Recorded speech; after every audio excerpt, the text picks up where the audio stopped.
എനിക്ക് അവരുടെ പാർട്ടിയിലെ ഇക്വേഷൻസ് ഒന്നും എനിക്കറിയില്ല. സജി ചെറിയാൻ ഒരു ഔട്ട്സ്പോക്കൺ ആയിട്ടുള്ള ഒരു മന്ത്രിയായിട്ടാണ് ഞാൻ പലപ്പോഴും കണ്ടിട്ടുള്ളത്. അതുകൊണ്ട് അത്രയും ഗൗരവത്തിൽ പറഞ്ഞതാണോ എന്നറിയില്ല.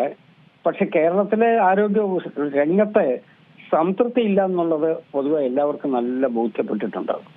ആരോഗ്യരംഗം കൈകാര്യം ചെയ്യുന്നത് ഒരു ഗുണകരമായ രൂപത്തിലല്ല എന്നുള്ളത് എല്ലാ ജനങ്ങൾക്കും ബോധ്യപ്പെടുത്തിയിട്ടുണ്ട്. അതിന്റെ ഒരു ബഹിസ്ഫുരണമായിരിക്കും അദ്ദേഹത്തിന്റെ ഭാഗത്തുനിന്ന് ഉണ്ടായത് എന്നെനിക്ക് തോന്നുന്നു. തീർച്ചയായും ഈ ഒരു ഘട്ടത്തിൽ, അതായത് ഇപ്പോൾ സാധാരണ ജനങ്ങളെ സംബന്ധിച്ചിടത്തോളം മന്ത്രിയുടെ ഈ ഒരു പരാമർശം അത് വലിയ രീതിയിൽ ബാധിക്കില്ലേ? കാരണം ഈ ആരോഗ്യ മേഖലയിൽ നിലനിൽക്കുന്ന ഇത്തരം ആശങ്കകൾ അതിനൊന്നുകൂടി ആക്കം കൂട്ടുന്നതല്ലേ മന്ത്രി സജി ചെറിയാൻ നടത്തിയിരിക്കുന്ന ഈ ഒരു പരാമർശം? ആശങ്ക എന്ന് മാത്രമല്ല, അതിനേക്കാൾ അപ്പുറത്തേക്ക് ചില യാഥാർത്ഥ്യങ്ങൾ കണ്ടില്ല എന്ന് കേട്ട് അത് നടിക്കാൻ പറ്റാത്ത സാഹചര്യം വന്നത് കൊണ്ടായിരിക്കാം അദ്ദേഹം അങ്ങനെ പ്രതികരിച്ചതെന്ന് എനിക്ക് തോന്നുന്നു. കാരണം ബഹുജനങ്ങളെല്ലാം ഇത് കണ്ടുകൊണ്ടേയിരിക്കല്ലേ, കേരളത്തിലെ ദുസ്ഥിതി ഇവരെല്ലാം കണ്ടനുഭവിച്ചുകൊണ്ടേയിരിക്കല്ലേ.